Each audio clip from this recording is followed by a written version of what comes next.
various terms. Now, I'm going to read from this book. There you see it right on the screen. I'm going to tell you exactly what it means. Literally, serpent, the name in the Indian pantheon of the serpent or dragon spirits and the inhabitants of Patala, hell. These niggas are in hell.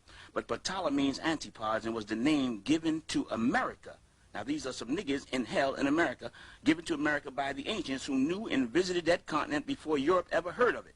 This term is probably akin to the Mexican nagals, and they have them as the gnats in Burma.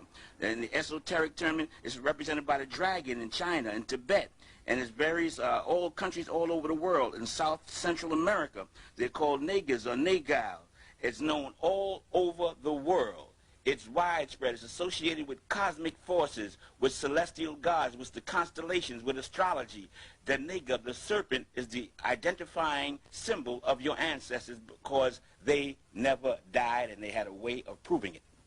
All you have to do is look at the ancient ruins all over the world, the ancient temples, the ancient symbols of divinity from China to any place you go. Right here is the wisdom. They were identified with wisdom and with death and rebirth and resurrection. They were identified with the resurrection of the dead, of proving life after death. That's why the serpent changes its skin. And it was the symbol that your ancestors live, die, and come back. And you could go to North, Central, or South America. Before the conquistadors came, these were the pyramid temples with the serpent, the nigga outside now. Step pyramids, the same principles used all over the world, you will find all over the world, and the serpent is present in each one of them.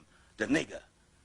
In all ancient traditions, in Asia, the nigger sits on a serpent, symbolized by the black man, the Africans of Asia, 7 cosmic forces protecting him. In Asia, and you will find the same principle teachings in ancient Egypt. If the Egyptologists would just evaluate this for a minute, they see it's the same people doing the same thing. Now the question arises, why does an immortal savior type figure arise among the Negro? And that is because the Negro doesn't realize this, but he has been conditioned to go to hell. He and most people on the planet Earth has been conditioned through Hellenism to go to hell. Black people must understand that 4,000 years ago, the slave master was busy falsifying the religious teachings of the people of Asia. He single-handedly rewrote the entire Hindu religion of 1 billion people of India, and he handed distorted teachings to all the people of Asia. As late as 2,000 years ago, they stepped up their religious brainwashing of the people of the earth. They went from Europe through Asia and back. They carved the path of death, destruction, by establishing a false teaching throughout the world, which still stands today. Hellenism, perpetrated by Alexander the Great. Alexander the Great was known and became great for his murder and killing and destruction of everything black that stood in his way. He burned and looted all that was in his path.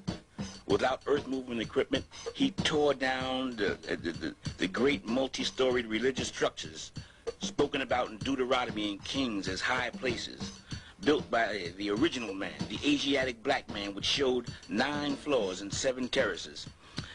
These conquistadors did the same thing, Pizarro and Cortez, when they went through North and South America, bringing the Hellenist doctrine, a doctrine that would put the people of the planet Earth in hell.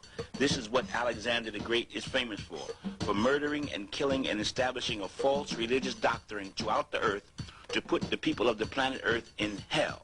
They burned and looted all the religious scriptures that was in their way. Their primary objective was to destroy all religious teachings and to establish a false teaching that would send all future generations to hell. To hell with them, of course. This was the primary objective of the Hellenists. They knew they were going to hell, so therefore they set up a system of murder and killing to hide the teachings of God so that everyone on earth would go to hell with them. And the Negro, the American Negro, is their #1 symbol. He took the brunt of all the false teachings of the enemies of God. It's hard to believe, but it's true. Their objective to send the people of the planet Earth to hell. The Negro is supposed to lead the way. This document shows that Alexander the Great ran clean through Asia Minor. Alexandria, Egypt is named after Alexander the Great. He messed up and destroyed the true teachings of the Buddhist books, the Pali Buddhism. He set up a semi-Hellenistic culture throughout northwest India. He made the Buddha statues to look like they were Greek instead of black. He went through Syria, through Saudi Arabia, changing the architecture, the science, and the art into a Hellenist-appearing doctrine. He affected all the religious teachings. He went through India. Alexander went through the entire planet Earth, if not him himself personally. The doctrine of Hellenism is now pervades throughout the planet Earth, and you can see here by this map, this ancient map of Asia. It shows with the swastika, which was the symbol of the Hellenists. The swastika and the cross shows you their influence. Ethiopia, which was called Hither India, it was part of Asia at that time. They separated it from Asia, and they show you the cross. Where you see the cross and the swastika is where the Aryan doctrine, the Hellenist doctrine, the doctrine that sent people to hell, where they were influenced, where they had the strongest influence on the planet Earth. They were able to destroy all the true teachings. There's no one who has the 100% true teachings that's able to come out with the true teachings on the planet Earth today, because they have a penalty of death for them. This is further India, Cambodia, Sambo Judasia, the land of the descendants of Sambo, the original man. You see the swastika. The Asian religious teachings has always been under attack. The European Hellenists went from one part of the earth to the other with the primary objective of sending the people of earth to hell. The Hellenist swastika, that's what that means. They have the cross too for Christianity, the distorted teachings. This was started 4,000 years ago. Let's map it from 2,000 years ago. This book called the Book of God, I will explain to you what this book is about a little later. But right now, I just want to show you that what's in this book. It says the plain truth is that not a single sacred volume of the past is free from corruption. This book is explaining to you that all the religious documents in the West are corrupted. The Emperor Nero, they murdered his mother for divulging the secrets. It's punishable by death to speak of the true teachings of God. They killed Nero's mother for doing it. It's punishable by death to teach the Negro, the American, the Afro-American, anything of the truth of God.